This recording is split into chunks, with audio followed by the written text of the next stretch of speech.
During a vacation in Switzerland, Chris Nielsen meets a wonderful young woman named Annie Collins, and they fall in love at first sight. A little time passes, and soon Chris is leading Annie, dressed in a wedding gown, down the aisle. Before long, the couple has 2 children, a son named Ian and a daughter named Marie. They are the happiest family. Chris and Annie cherish each other every day as if it were their very first meeting. But sooner or later, everything comes to an end. One day, the children, as usual, go off to school, and it is the last time their parents see them alive. A car accident has occurred. At the funeral, the priest delivers a eulogy, saying that all pure souls are awaited by eternal heaven after death. Yet for the grieving parents this brings no comfort, for they must endure suffering here in earthly life. 4 years pass. Chris, a pediatrician, becomes completely absorbed in his work. For him, it is a way to cope with grief. Annie, an artist, works in a gallery. Since the tragedy, the couple has never dared to have another child. But despite the pain that divided their lives into before and after, their love has not faded. I love you, Bella. I love you too. One evening, after his shift, Chris witnesses a car crash in the tunnel and immediately rushes to help the injured. Suddenly, one of the cars is flung aside and strikes him directly. Chris is taken to the hospital in critical condition. All this time, he hears a voice, even when his heart finally stops. Yet Chris cannot comprehend his own death. Even when he sees a strange man, his silhouette blurred, the very one to whom that voice belongs, accompanying him everywhere, Chris refuses to understand. He finds himself at his own funeral and sees Annie weeping. The being tells Chris that he has died, but Chris keeps denying it, mistaking his companion for a doctor and believing everything is just a dream. Naturally, he longs to see his son and daughter alive. In his mind, he relives certain moments of life which, for one reason or another, had seemed important. Even when he stands in the church and sees the coffin where his body supposedly lies, he is not ready to accept the truth. Yet apart from the blurred being, no one reacts to him. Everyone mourns his passing. Annie's gaze is completely empty. First, she lost her children, and now her beloved husband. Her life has no meaning anymore. Chris shows the being a painting Annie gave him on their wedding anniversary. It depicts a landscape with a cottage by a lake, where they had wished to spend their old age. The funeral ends, and Chris remains on Earth in the form of a ghost. To keep from going completely insane, Annie keeps a diary in which she writes that her husband had been everything to her. Even after losing the children, it was he, not the psychiatrist, who gave her the strength to go on living. Chris keeps repeating that he is here beside her. I still exist. I still exist. Feeling his presence, Annie cannot hold back her tears of pain and crushes the diary page in her hand. To her, the worst thing that can happen to a human being has already happened. The being continues to follow Chris everywhere, explaining that his presence only makes Annie suffer more. She visits his grave every day. Chris is not ready to let her go and promises that he will always remain by her side. At that moment, Annie cries out in despair. This forces him at last to make the difficult decision to release his beloved wife and forever leave earthly life. Chris ascends to heaven, to his own paradise, resembling his wife's painting, the place where they had dreamed of growing old together. There he meets his deceased pet, the dog Katie. Everything around him is unreal, created by his imagination. Here, his soul can finally find the eternal peace it deserves, for he did not sin in earthly life but performed good deeds, helping his young patients. Even the loss of his own children did not make him turn bitter toward the world. Suddenly, Chris sees the being who has accompanied him after death begin to take shape. It is his friend and former mentor at the hospital, Albert Lewis, who had passed away at the age of 63. In a sense, Chris had intuited this from the start, since he had kept calling him Doctor. Albert explains that here, Chris is free to shape the world however he wishes. It is, in a sense, a projection of his ideal life, a place where there is no room for worry or care. The laws of physics and logic no longer apply here. Accompanied by Albert, Chris enters the cabin Annie once painted in her picture.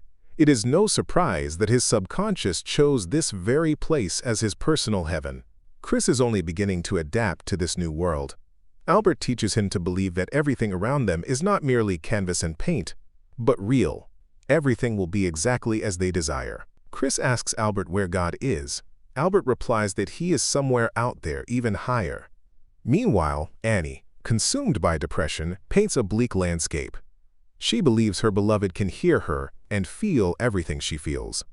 In heaven, there is no gravity, no limitations of any kind, so Chris can even fly. But he enjoys this freedom only briefly, for suddenly he sees a tree appear against the darkened sky, the very one from Annie's new painting. Chris immediately realizes it was painted by his wife. Albert is astonished, for such a bond of souls is extremely rare. They are together forever, even after death, and can communicate through painting. Annie's despair knows no bounds. Feeling her endless grief, Chris weeps and cries out that he loves her. Yet it only wounds Annie even more. Why should she go on living when she has lost everyone dear to her? In his new world, Chris sees Annie everywhere. Albert tells him it is only an illusion, and that it would be better to banish memories of earthly life from his mind. Time will heal everything, but Chris knows this is impossible. When he sees Marie's favorite toy, he asks Albert how he might see his children. Albert replies evasively that here there is room enough for everyone's own world, but that is not why the children are absent.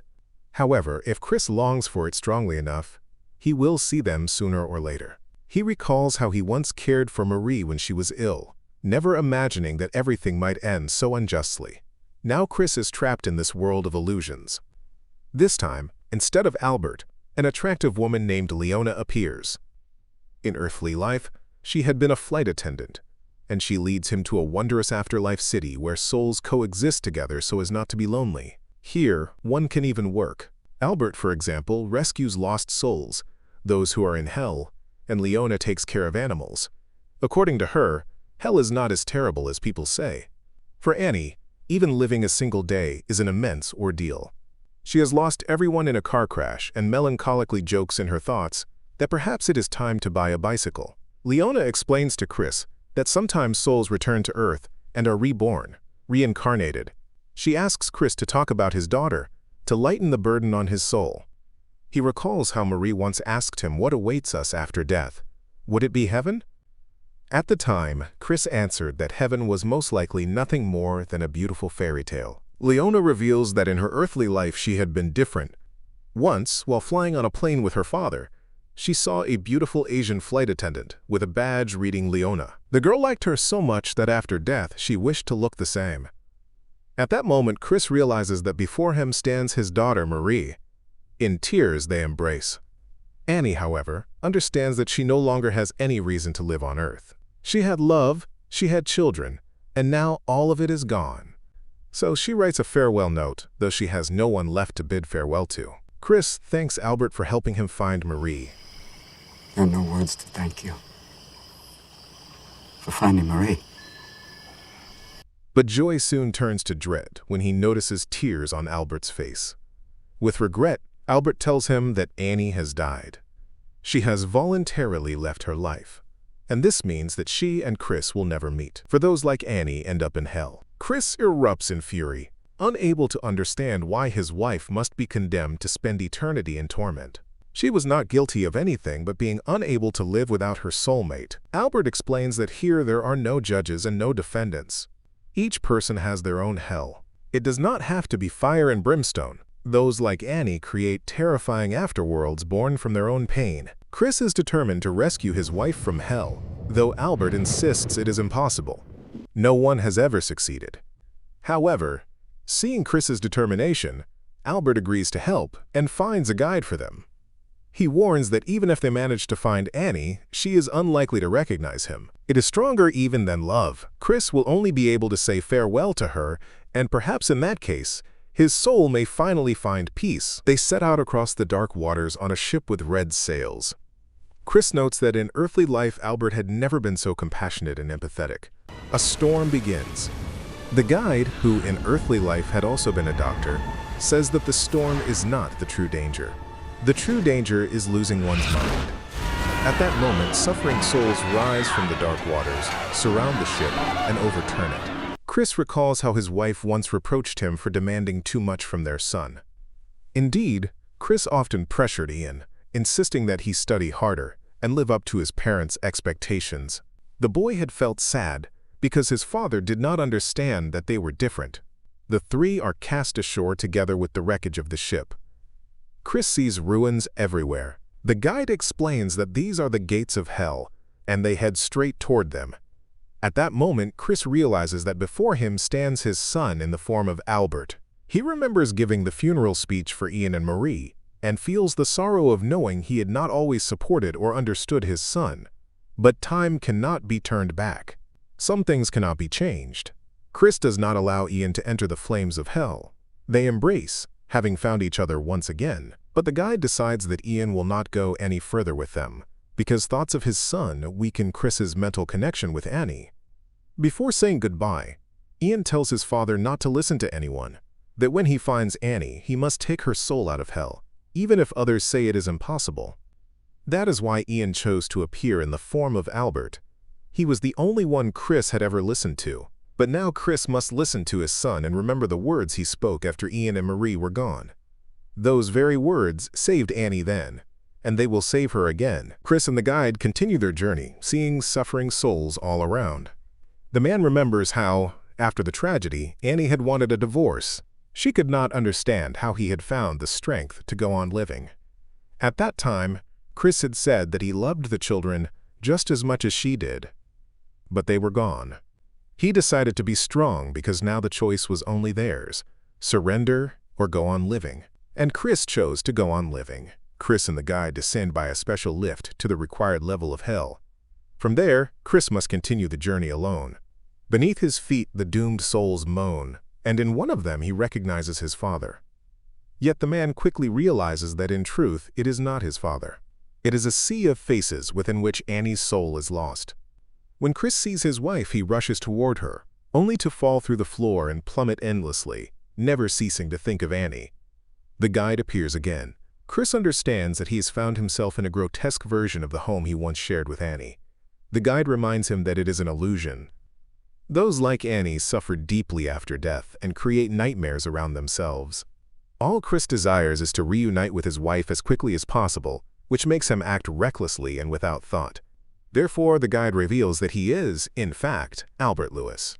Even in earthly life, Albert had been like a father to Chris and had always sought to protect him. Now Albert warns Chris, urging him to think once more before seeking Annie in hell. If her reality becomes his, he too will inevitably lose his mind. But Chris still does not turn back. He finds Annie, disoriented and unable to remember her death. She does not even remember Chris. He drives away the spider she fears and tries to awaken her memories, but in vain. Chris recalls how, after a month of Annie's silence, he had at last agreed to a divorce. He truly had not known how to help her. Each of them had borne grief in their own way. It was at that moment Annie realized she was not ready to let him go. Now Chris understands that his determination to be strong and never surrender had been nothing more than a defense mechanism. It had been easier for him to detach from everything and forbid himself to think of the children. But Annie was different. He tries to revive in her the memory of their wedding, but even that does not help. Chris realizes that time is running out.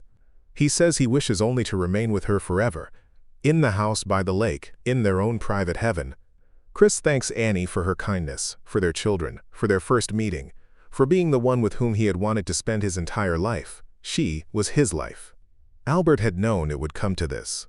Chris cannot save Annie. They are here only for him. Chris decides not to return to heaven, but to remain with Annie in hell forever, even if they both lose their minds and never recognize each other again. He asks Albert to tell the children how deeply he loves their mother, and that he will never abandon her. His love for Annie is so great that he is willing to trade heaven for hell, so long as he may remain by her side. When she hears this, Annie's soul is healed, and her memories return. Chris, on the contrary, begins to lose himself.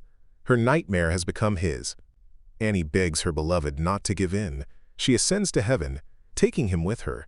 Thus, the lovers are reunited. Their love has triumphed over all. Their embrace is interrupted by Albert, who asks whether they are ready for the promised surprise.